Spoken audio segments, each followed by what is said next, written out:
We have 2 more days to explore the island of Tortola before heading back to Canada.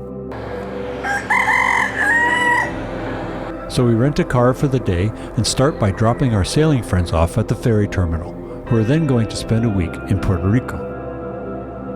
As we've already explored the south side of Tortola, we're going up and over the island to the north side. It's fairly steep terrain here on the south side, but the roads are wide and well maintained. From the top, we can see all the way back to Norman Island, where we sailed from yesterday. There we go.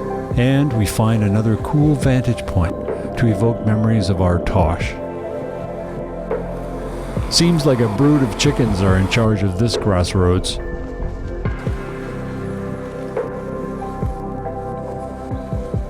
Just across the other side of the road, the north side drops off very steeply.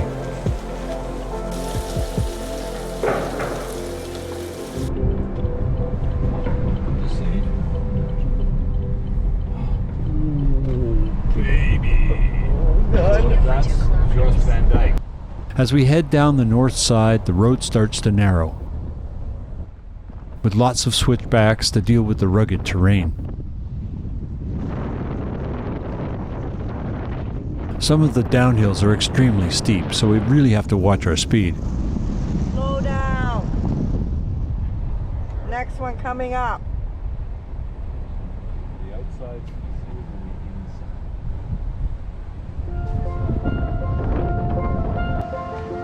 We arrive in Cane Garden Bay, the largest bay on Tortola.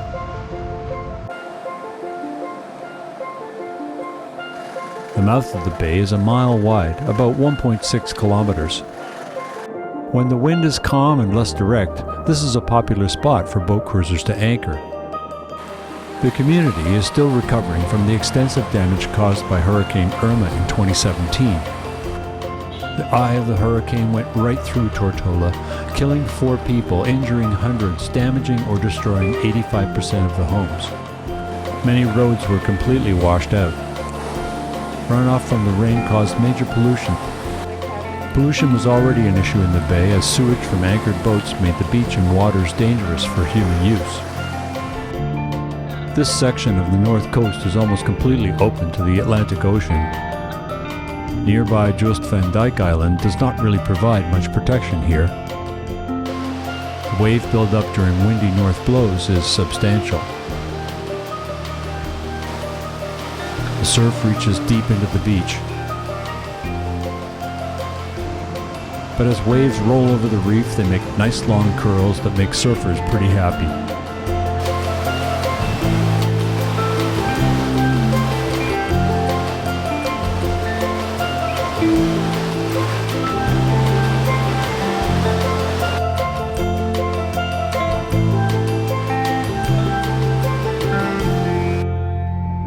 Work our way farther along the north shore, past several shallow bays: Ballast, Great Carrot, Apple, and Belmont.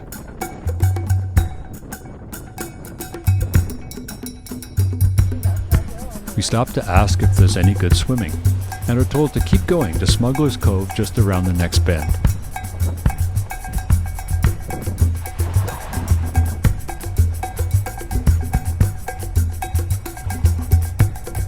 Seems to be past where the road kind of runs out.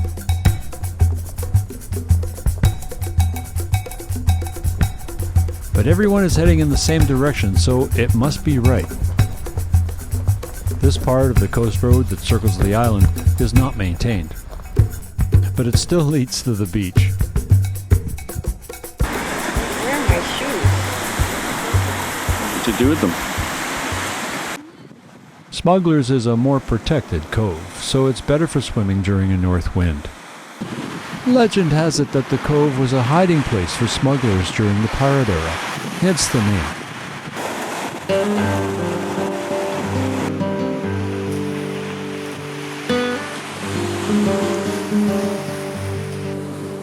The Cove had its Hollywood moment in 1990 as the location for the remake of Hemingway's The Old Man and the Sea, starring Anthony Quinn's The Luckless Fisherman Santiago. For a few years after the filming, parts of the set were preserved in a makeshift beach bar, now long gone.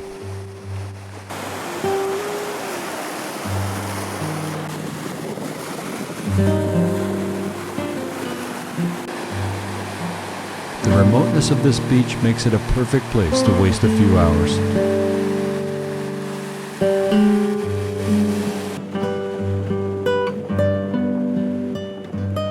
Back on the coast road, it's now down to a single car width of bumpy gravel.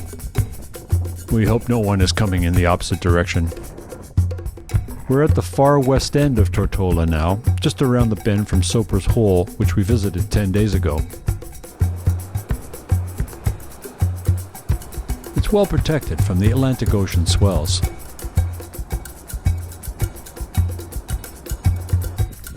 I definitely would not want to drive this road at night.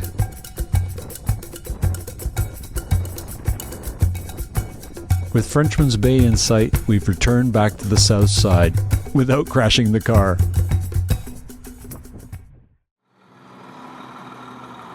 The arrival of cruise ships in the harbor each day means business for all the little shops along the waterfront. The shops open for just a few hours a day, in sync with cruise passengers' time ashore.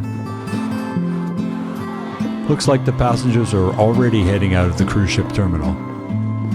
As we showed on previous episodes, the terminal is right next door to Wickham's Quay, where we sailed from on Arran. The terminal is lined with restaurants, bars, and high-end shops aiming to lure passengers off the ship. But with all the luxury options aboard ship, not everyone will be going ashore to shop. Carnival's Costa Pacifica, which can hold up to 3,780 passengers, has 5 dining areas, 4 swimming pools, a spa, multiple bars, a casino, an art gallery, and lots of shopping. And it boasts a music experience theme with a recording studio that passengers get to try out, and a super high-fidelity music performance theater. Tempting to just stay aboard. We stop back in our hotel for a little siesta, then go for a final stroll through Road Town. We're looking to catch the vibe of the back streets, but it's pretty quiet with no one around, as all the cruise passengers have returned to the ship, and since it's a hot day, a lot of businesses have closed early. At this time of the day, it's a really laid-back kind of town.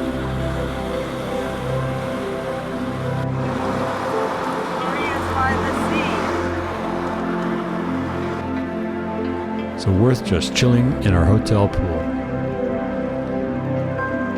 which we have completely to ourselves.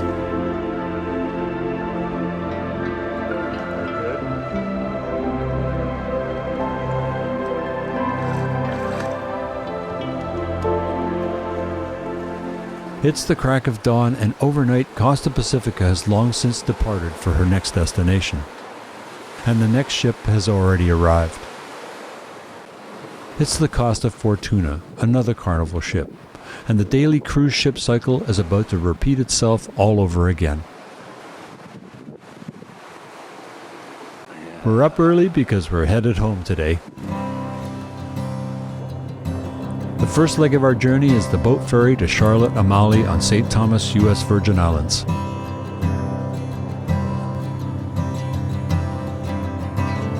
It's only an hour ferry ride, but we get to sightsee from the upper deck. Along the way, we can't help reflecting back on the amazing sailing trip we had over the last 10 days.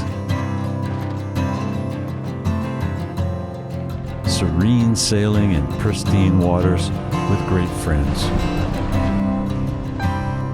A spectacular underwater environment,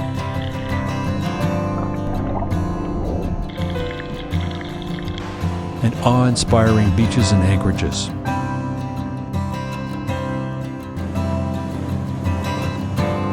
With countless destinations, easy island hops, and protected waters, it's a sailing paradise. As we arrive back in St. Thomas and see how built up it is, we realize how idyllic the British Virgin Islands are. So I think we did pretty well down here. A quick taxi to the airport and we're on our way. Wow, what a great experience. Up next on Turn Left here, join us as we take you sailing on our own boat, 24 Carat.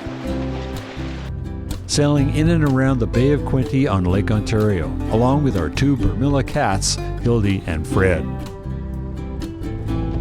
It's a sailing experience very similar to the BVI, with well-protected waters and dozens of places to go. If you like this video, please let us know and be sure to subscribe to stay up to date with our channel. Thanks for watching and see you soon!